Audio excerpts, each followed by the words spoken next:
All right, so I'm going to talk to you a little bit today about a process that I hope you'll find really simple and really helpful and a great entry point into making art. And I think it can be a really great process whether you've painted before, made art before and have some comfort with that, or if you've never painted anything, never made any art. So I think it's versatile in that way. And I'll say for myself, without getting into a lot of detail, it was really the starting point. This process was a starting point for me, painting with a lot more focus and having some success with my art. So what we're going to talk about is a process that can take you from start to finish, from a blank canvas that maybe you find really intimidating and ending up with a finished painting that has some excitement to it. It is going to be really loose. We're going to use acrylic paint for that.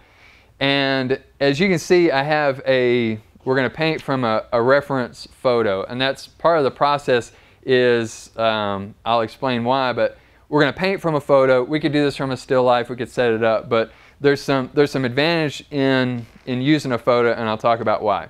So I took a photo in my studio, set up some light, and took a photo of these cowboy boots. So this was the original photo.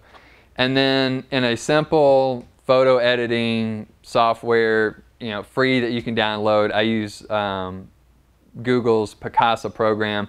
You can crop, you can rotate the photo, you can turn it to black and white, and those are really great tools as you're learning to set up something to paint. Those are great tools where you can experiment in a way that would be difficult to do if, say, you were out painting on location. So I think it's a great way to learn. I like to paint things with a real strong sense of shape in it. And I think that really helps especially as you're starting out, to think about simple shapes. It really can help you create a powerful composition. And that maybe is a big intimidating word, but let's try to distill it down and just think of it in terms of strong shapes. So as we look at this, it's really obvious, and this is somewhat simplified, but there's just a really strong shape in this photo. Another element that I think will help this to end up with a good, strong painting is strong lights and darks. In art speak, that's value, light and dark. And what can really help you as you're starting out to make a strong painting is a painting that spans most of the value scale from, just for simplification, like from white to black. And so in this photo, for the purposes of talking about value, I printed one in black and white. And it helps your eye, again, especially as you're starting out, to think about value. And as we look at this, let's just look at the boots and not the background. When we talk about the lightest value, it's these kind of highlights on the boot. There. When we talk about we look for the darkest values, it's probably the shadow along the back, maybe the shadow at the bottom of the boot, maybe that shadow right there. If the light were different, if it were more diffuse on the boots, you wouldn't have that strong contrast of the light and the dark. And I'm not saying that you can't have a good painting that way. I'm just saying that if you want some easy tools that will help you be more successful more often, then a broad range of values of lights and darks is really going to help you out. So, strong sense of shape, a strong contrast in values. Those are two elements that I feel like are in this that are going to help me have a painting that's strong and impactful to the viewer. Those principles, they don't just apply to a still life. Though one thing I like about a still life is that because you are talking about just an object, a set of objects, in a sense, you're manipulating that space to create a strong sense of shape already. What can be more challenging would be like a landscape, and I don't have an example of that right now to show you, but if you think about landscapes, they can be more challenging in that you don't always have that strong focal point and a strong sense of shape. They can be a little more challenging, and it can be something that, as you're looking at compositions of paint, maybe I suggest start out with something like a still life that kind of gives you a head start, and then as you get comfortable with that, then you can apply those principles to something like a landscape and see how that works for you.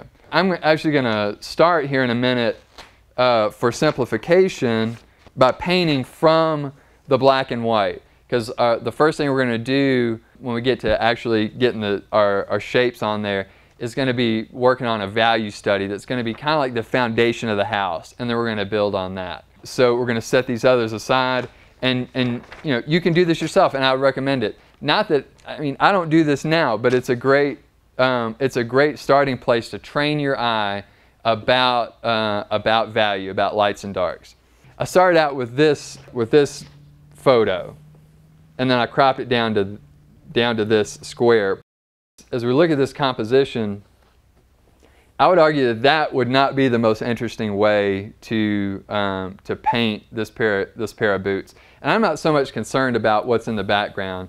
We'll talk about that later. And you know, if you want to set up something where the background is what you're actually going to paint into the painting, you can do that. But here, as you can see, I got a cord from the light in there. I'm not worried about that. I'm focused on the boots. That's what I'm going to paint. As we're thinking about, okay, the composition, what's actually going to end up on the canvas and what's not, I cropped this down to this. Partly, I mean, it's obvious that has a stronger focus on the actual boots than this. There's just more space in there. But partly what the choice that I made there was this composition would have the boots in the center of this canvas. And as you're painting, one of the things to think about as you're setting up a composition is not to have things in the dead center of your painting. It just ends up looking a little silly and a little trite. And so a more sophisticated composition is to crop it to where, I mean, if we made an X on here, the center of that is actually ends up between these two boots. But the point being, you don't end up with kind of this little circle in the center of your canvas as the focus and a bunch of just even space around it. Part of a sophisticated composition is some asymmetry. So, I mean, artists will talk about thinking in terms of thirds rather than halves. You don't want some, like you wouldn't want a horizon line right dead in the center of your canvas. You'd want it higher or lower. There's just something about the appeal to our eyes of something being a little bit off of center. So I have chosen to crop it down that way. I like the way there's a sense of motion almost of these shapes kind of pointing toward this bottom right portion of the canvas.